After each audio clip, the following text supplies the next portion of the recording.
बहू या नौकरानी, एक दर्द भरी कहानी। पूरे 4 साल बाद दीपक कनाडा से लौटा था। कनाडा में एक ब्यूटी प्रोडक्ट बनाने वाली कंपनी के लिए दीपक काम करता था। दीपक अपने देश, अपने घर लौटकर काफ़ी खुश था। एयरपोर्ट पर उतरते ही दीपक की नज़रें अपने परिवार वालों को खोजने लगी।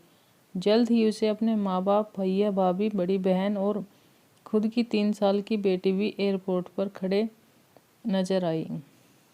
लेकिन उसकी नज़रें ज्योति को खोज रही थी। वो सोचने लगा, ये ज्योति मुझे मिलने आई क्यों नहीं, और ऊपर से उसने हमारी छोटी सी बच्ची को भी यहाँ भेज दिया। दीपक एयरपोर्ट पर सबसे हंसी खुशी मिला। फिर उसने ज्योति के बारे में पूछा तो उसकी दीदी बोल पड़ी, भाई वो घर पर ही है, तुम्हारे लिए खाना तैयार कर रही है। वह तो आज ही तुम्हारे आने की खुशी में काम करने लगी है, वरना वो कोई काम करती कहाँ है। दीपक ने अपनी बेटी को गोद में उठा लिया, लेकिन उसकी बेटी उसे देखकर रोने लगी। लाओ मुझे दो बच्ची को, वह तुम्हें काफ़ी दिनों बाद देख रही है ना, इसलिए पहचान नहीं पा रही होगी। कहते हुए दीदी ने बच्ची को अपने पास ले लिया।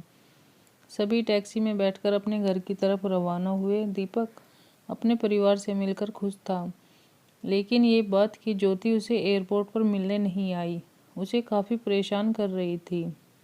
वो सोचने लगा, क्या खाना बनाना इतना ज़्यादा ज़रूरी था, मुझसे मिलने से भी ज़्यादा, और वो भी तब जब मैं 4 साल बाद वापस आया हूँ। इन्हीं ख्यालों में घर तक का आधा रास्ता बीत गया। अब उसकी बच्ची उसे देखकर रो नहीं रही थी, इसलिए दीपक उसके साथ खेलने लगा। बाकी का आधा रास्ता भी खत्म हुआ और सब घर पर पहुंच गए। गाड़ी की आवाज़ सुन ज्योति बालकनी में आकर खड़ी हो गई और दीपक की तरफ देखने लगी। दीपक भी जैसे ही गाड़ी से उतरा, उसने पहले दरवाजे की तरफ और बाद में बालकनी की तरफ नज़रें घुमाई, जैसे वह ज्योति को ही देखना चाहता था। दीपक से नज़रें मिलते ही ज्योति के चेहरे पर मुस्कान झलक पड़ी। दीपक भी उसे देखकर हल्के से मुस्कुरा दिया।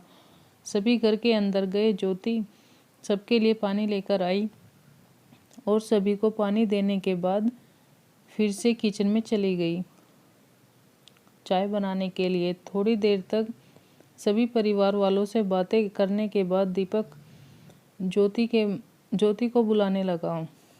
माँ ने उसे बीच में टोकते हुए कहा, रहने दो उसे किचन में, थोड़ा काम कर लेने दो, बाद में अपने आप आ जाएगी।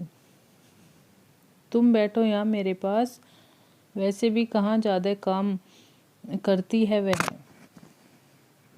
दीपक यही बात दूसरी बार ज्योति के बारे में सुन रहा था।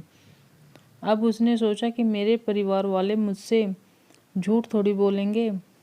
हर दिन नहीं होता होगा उसको इतना काम, आज थोड़ा सा है, करने देते हैं, मैं बाद में उससे बात कर लूँगा। दीपक अपने परिवार वालों से बातचीत में मगन हो गया। एक के बाद एक रिश्तेदार और पड़ोसी दीपक को मिलने आते रहे और ज्योति को किचन से बाहर निकलने का समय ही नहीं मिला। सभी के लिए चाय बनाना, नाश्ता बनाना, यही करते करते शाम हो गई। शाम होते ही अकेली ज्योति इस बड़े से परिवार का खाना बनाने में जुट गई। 2 घंटे बाद सभी परिवार वाले खाना खाने के लिए डाइनिंग टेबल पर बैठे थे, सिवा ज्योति के। दीपक चाहता था कि ज्योति भी उसके साथ बैठकर खाना खाए, लेकिन फिर माँ ने कहा, अगर वह भी खाना खाने बैठ जाएगी तो सबको परोसेगा कौन। सभी के खाना खाने के बाद ज्योति ने अकेले खाना खाया। रात को सोने के वक्त दीपक और ज्योति अच्छे से मिल पाए। दीपक ज्योति के साथ काफ़ी बातें करना चाहता था, लेकिन वह उसके चेहरे पर थकान और नींद अच्छे से देख सकता था, इसलिए उसने ज्योति को परेशान ना करने का फैसला किया और उसे सोने दिया। ज्योति सोने ही वाली थी कि उसकी छोटी बच्ची रोने लगी, तो ज्योति तुरंत उठकर उसे दूध पिलाने के लिए चली गई। दीपक कब सो गया उसे पता ही नहीं चला। जब सुबह बच्ची की रोने की आवाज़ आने लगी तो दीपक उठा और ज्योति को पुकारने लगा।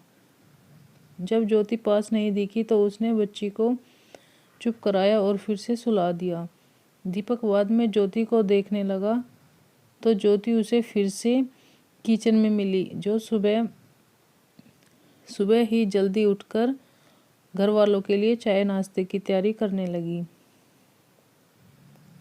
अब दीपक सोचने लगा, माँ और दीदी तो कहती थी कि ज्योति ज़्यादा काम नहीं करती, लेकिन जो मैं देख रहा हूँ वो तो कुछ और ही है।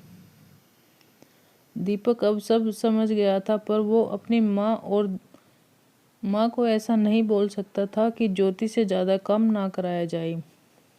इसलिए अब उसने खुद ही ज्योति की मदद करना शुरू कर दिया।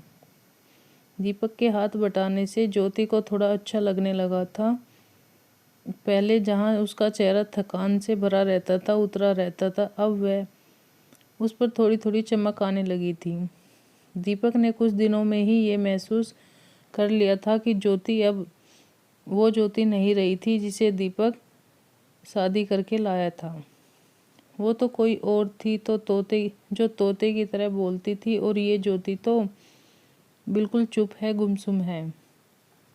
ऐसा लगता है जैसे किसी के दबाव में हो, किसी की डर की वजह से सहमी हुई हो। दीपक ज्योति को उसके काम में और ज़्यादा मदद करने लगा। दीपक का ऐसा व्यवहार अब घर वालों को खटकने लगा। घर के सभी बड़ों और उसकी दीदी ने मिलकर दीपक को समझाया, तुम अपनी बीवी की मदद करते हो, उससे हमें कोई ऐतराज़ नहीं है, लेकिन तुम्हें भी एक हद तक ही ऐसा करना चाहिए। जब तक कोई तुम्हें ऐसा करता न देख रहा हो तब तक सब ठीक है, लेकिन जब कोई तुम्हें बीवी के होते हुए बर्तन धोते देखे तो वे अच्छा थोड़ी ही लगता है। और सोचो, आगे चलकर ज्योति को तुम्हारे हेल्प की आदत पड़ गई तो तुम्हारा अपना काम में ध्यान कैसे लगेगा? अपने काम में ध्यान लगाना मुश्किल हो जाएगा। दीपक हमेशा से ही अपने परिवार वालों की बात मानता आया था। जिस तरह से सबने दीपक को समझाया था, दीपक भी उनकी बातों में आ गया। अब दीपक ज्योति की मदद करने से कतराता था। कभी कभार वह बच्ची के लिए दूध गर्म कर लिया करता, उसमें ज़्यादा कुछ नहीं। घर वालों ने दीपक को विदेश भेजने से मना कर दिया और कहा कि यहीं पर कुछ काम कर लो। दीपक ने अब घर से ही ब्यूटी प्रोडक्ट्स ऑनलाइन बेचना शुरू कर दिए। उसका परिवार भी बढ़ गया। अब उसे 2 बेटियां और 1 बेटा था। दोनों बेटियां स्कूल जाने लगी थी, लेकिन बेटा अभी भी छोटा था। जितना दीपक कमाता था उतना सबके लिए काफ़ी नहीं था। काफ़ी सोच विचार करने के बाद दीपक ने यह फैसला किया कि अब वह ज्योति के साथ शहर में जाकर रहेगा, जहाँ पर ज्योति भी काम कर पाएगी और वह घर से ही अपने ब्यूटी प्रोडक्ट्स बेचना शुरू रखेगा। इस तरह से वे अपने पैसों की तंगी को पूरा करेंगे। परिवार वालों ने भी दीपक को इजाज़त दे दी। दीपक चाहता था कि माँ भी उसके साथ रहे, लेकिन माँ को शहर में आना मंजूर न था। माँ बड़े भाई के साथ रहने लगी। शहर में अब ज्योति नौकरी करती थी और दीपक घर से ही ऑनलाइन प्रोडक्ट बेचता। कई साल ऐसे ही बीत गए। ज्योति घर का काम और बाद में बाहर का काम करके पहले से भी ज़्यादा थकी थकी रहने लगी। परिवार वालों की दीपक के दिमाग में डाली बातें अभी भी उस पर असर करती थी। वह यहाँ पर भी ज्योति का हाथ ना बटाया करता। दीपक अब दिन रात अपने प्रोडक्ट्स बेचने में ही मसरूफ़ रहता। कभी कभी ज्योति उससे कहती कि मुझे अच्छा नहीं महसूस हो रहा है, मुझे डॉक्टर के पास ले चलो। तो वह कह देता लेकिन अपने काम में इतना खो जाता कि कभी उसको डॉक्टर के पास ले ही नहीं जाता। ज्योति तो बीमार थी, लेकिन एक बार दीपक बहुत ज़्यादा बीमार हो गया। इतना बीमार हो गया कि उसे अस्पताल में भर्ती करवाना पड़ा। अस्पताल में दीपक के पास सिर्फ ज्योति थी और कोई नहीं। इतना बीमार होने के बाद भी उसके परिवार वाले सिर्फ उससे मिलकर वापस अपने घर चले गए थे। उसका सहारा बनने के लिए, उसकी तकलीफ बांटने के लिए कोई भी उसके साथ नहीं था। बिस्तर पे पड़े और शारीरिक तकलीफ से गुजर रहे दीपक को अपनों का ऐसा व्यवहार बहुत तकलीफ दे रहा था। फिर उसने सोचा कि उसने भी तो ज्योति के साथ जिंदगी भर यही किया है। क्या वो ज्योति का जीवन साथी सिर्फ नाम का ही नहीं था? जब साथ देने की बारी आई तो उसने दूसरों के बहकावे में आकर उससे किनारा कर लिया था। यहाँ तक कि ज्योति के खुद अपने मुंह से कहने के बाद भी उसकी तकलीफ को वो नज़रअंदाज करता आया था। दीपक को अब अपना दर्द ज्योति के दर्द के आगे मामूली सा लगने लगा। उसके दर्द को ना बांटकर उसने बहुत बड़ा गुनाह किया हो, ऐसा उसे लगने लगा था। पश्चाताप के आंसू दीपक की आंखों से बहने लगे। उसने अपनी सारी गलतियों और गुनाहों के लिए ज्योति से माफ़ी मांगी।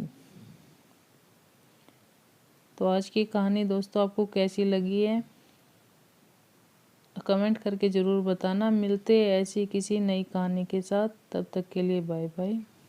अगर मेरे चैनल पर न्यू है तो चैनल को सब्सक्राइब ज़रूर करना बेल आइकन के साथ।